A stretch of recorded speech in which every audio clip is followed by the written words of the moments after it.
For today's cook, I'm going to show you how easy it is to make an amazing taco al pastor at home. This is guaranteed to have everyone in your family asking you for more. To make it even better, I'm going to show you 2 amazing sauces to go along with it. And let's not forget homemade tortillas. So let's do it. We started off with a pork shoulder butt. It's 13.5 pounds. It is an affordable piece of meat, and it works great for this dish. The first thing I like to do is to remove the bone. Use the bone as a guide and work nice and slow. The only goal you have is to keep as much meat as possible, so be sure to stay as close as possible to the bone. As you can see, it easily comes out. Since we're making taco al pastor, the next thing to do is to slice them thin. When I say thin, I mean half an inch thick. You don't want paper thin. And it's all to make sure our marinade will penetrate deeply into that meat. They don't need to be perfect slices, they just need to be thin. Your end goal is to end up with nice, large pieces. The next thing to do is our marinade, and it is delicious. And here's how to make it. This is guajillo chili. It is not spicy, but it has a wonderful flavor, and as you can see, it comes completely dehydrated. Remember the exact amount and ingredients always in the description down below for you. Since it's completely dry, the first thing I like to do is to put it in some boiling water. That brings the chili back to life. You don't want to cook them for too long. Anywhere between 30 seconds to a minute does the job. Once the time is right, just remove them and let them cool down. These are sour oranges. Unlike regular oranges, they're not sweet, just like their name. They're kind of sour, and eating them by themselves, it's not good. However, they are perfect for a marinade. If you can't find sour oranges, you will also be able to substitute with something else. All we have to do is throw everything into the food processor. We first started with the sour oranges, white vinegar, pineapple juice went in, followed by the guajillo chilies, garlic, white onions, cinnamon powder, white pepper, freshly ground black pepper, dry oregano, cumin, and to finish it off, a good amount of achiote powder. Now all there's left to do is mix it well in your food processor until all the ingredients have combined together and your marinade is done. It smells so good that you're going to want to eat it just like this, but don't. Now all there's left to do is put it in the meat and mix it well. It's important to make sure every single piece is heavily coated.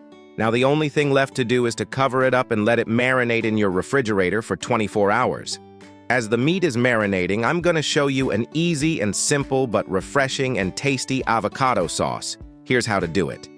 Using a hand processor, throw in some avocado, lime juice, cilantro, freshly ground black pepper, a good amount of mayonnaise, and Mexican queso crema. Now all there's left to do is mix it well and your avocado sauce is done. I'm telling you right now, this sauce goes well with any taco or any sandwich. Since that was a refreshing sauce, I'm also going to make a spicy sauce. Come on, this is Mexican food. And here's how to make it. I first started by rehydrating my chilies. We don't want to cook them, we just want to rehydrate them. If you like it really spicy, you can leave the seeds in. Then took some tomatillos to the fire. I just want to put a nice char on them to give a nice flavor. Into the hand processor, they went together with my chiles, mayo, freshly ground black pepper, and finished it off with salt. Now all there's left to do is to blend it well, and your hot chili sauce is done. Here's a quick tip. If you want to save sauces, just vacuum pack them. They will last 5 times longer than if you leave it in jars. Now let's talk about tortillas. There's a lot of options out there. We got flour tortillas, obviously corn tortillas, tacos made out of white corn, street tacos made out of flour. The possibilities with tortillas are endless whenever you buy them pre-made. But I will tell you one thing. There's nothing like making them at home. The fact that you control every aspect of the flavor is the perfect way to go. Homemade is always better. And today I'm going to show you how easy it is to make my version. And here's how to do it. A lot of people like to use lard. This is basically pork fat and it tastes good. However, I found out that butter tastes way better, and ever since they tasted with butter, I changed. And I know it's not traditional, but just give it a try. I'm pretty sure you change as well. And this is masa de maíz. It's the perfect flour to make tacos. I started off with my corn flour, threw in my melted butter, and finished it off with water. You want to mix it well until everything is pliable. You're looking for a consistency of Play-Doh. If it's too dry, you can always add more water. In the end, you're basically looking for a nice, pliable dough. If I pat it down and I press it lightly, it crumbles in the edges, and this is the consistency you're looking for. Whenever I'm making tortillas, I never use a measurement. I always go by the feel. Once the mixing is done, make sure to let your dough rest for at least 30 minutes. To make it easy for you to press your tortillas, here's a quick tip using a Ziploc bag. Cut out the sides that will stop the dough from sticking to the press. To make the tortilla is pretty simple. Just make a ball, but right in the middle of the press, push it down, and that's it. Now all there's left to do is to cook it up. Talking about that, you want to use a cast iron. This makes the job perfect every time because he retains the heat and you don't want to overcook your tortilla. Just make sure that they're lightly golden brown on the top and your tortillas are done. To help them finish cooking and keep them moist, I definitely recommend a tortilla warmer. If you don't have one, you should. It makes a world of a difference. The very next day, my meat was done marinating, so I quickly opened it up and gave it a nice mix. I'm going to be cooking mine on the grill, but you can do just as good in the oven if you don't have a grill. And to make it as authentic as possible, I'm going to use the pineapple trick. Place the pineapple right in the middle of a pan and using a chopstick, put it right in the middle. This will allow you to stack up the meat just like they do in Mexico.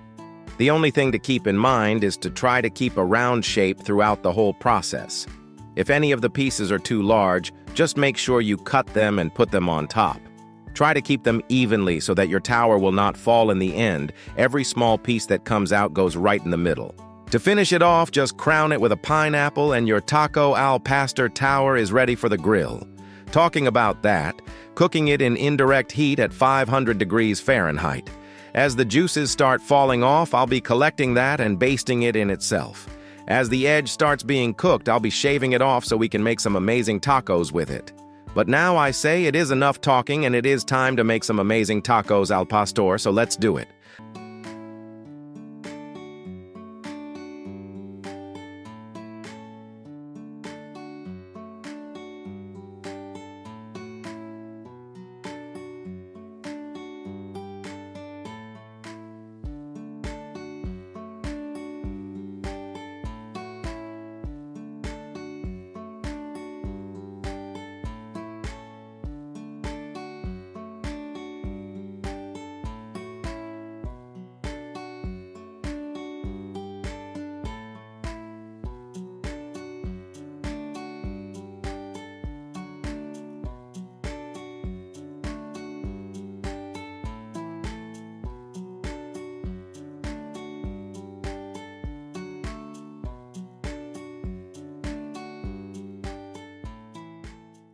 I hope you guys enjoyed this video. If you do enjoy this video, make sure you give it a thumbs up, subscribe, and turn on the notification bell. Thank you so much for watching, and we'll see you guys on the next one.